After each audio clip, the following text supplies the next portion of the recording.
मयूरभंज जसीपुर रे ऑपरेशन सिंदूर पराक्रमर त्रिरंगा शोभायात्रा अनुष्ठित हो जाइछि।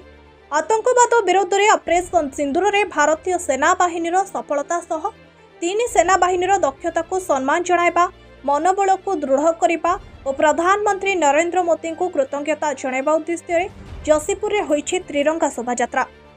जसीपुर विधायक तथा राज्य सरकार जंगल और परिवेश विभाग मंत्री गणेश राम सिंह खुंटिया ताहार नेतृत्व नेथिबा बेले भारतीय जनता पार्टी शताधिक कार्यकर्ता, पुलिस कर्मचारी, वन कर्मचारी, जसीपुर ब्लॉक कर्मचारी, महिला स्वयं सहायक गोष्ठीर शताधिक सदस्य, अवसरप्राप्त सेना कर्मचारी, जसीपुर व्यवसायी संघ सदस्य, स्थानीय गणमाध्यम प्रतिनिधि और जसीपुर अंचल जनसाधारण से पराक्रम शोभायात्रा जोग देथिले। जसीपुर निर्वाचन मंडली अधीनस्थ Rarua block, Sukruli block, Kusumi block, Jashipur block और सिमिलीपाड़ मंडल अंतर्गत विभिन्न पंचायतर ग्रामांचल में बीजेपी पक्षर ऑपरेशन सिंदूर पराक्रमर त्रिरंगा शोभायात्रा अनुष्ठित हो जाइछि।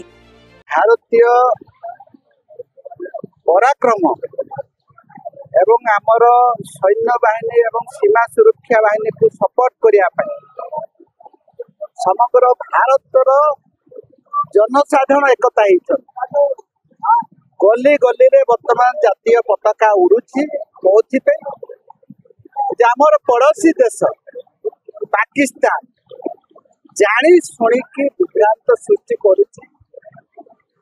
भारतीय लोकों भितर गोटे विभेद सृष्टि करुछि, विवाद सृष्टि करुछि, जाति धर्म भितर विभेद सृष्टि करुछि, जोथिपे साधारण लोक प्रत्येक गड़ी गड़ी रे त्रिरंगा पताका धरिकी एकता एवं पृथ्वी समस्ते जानी भारतीय माने एकता एवं तांकर यूनिट अच्छी इंटीग्रिटी अच्छी एवं सही बड़े जी जदि आखि पकेला जी जानी शुणिकी जदि आमको डिस्टर्ब कला अखंडता एवं प्रभुता उपर जदि आक्षेप करुच्ची निश्चित भाव में ऑपरेशन सिंदूर जो थिला रिजर्वेशन थिला। मयूरभंज दिलीप कुमार साहू को रिपोर्ट द रिपब्लिक हिंदुस्तान।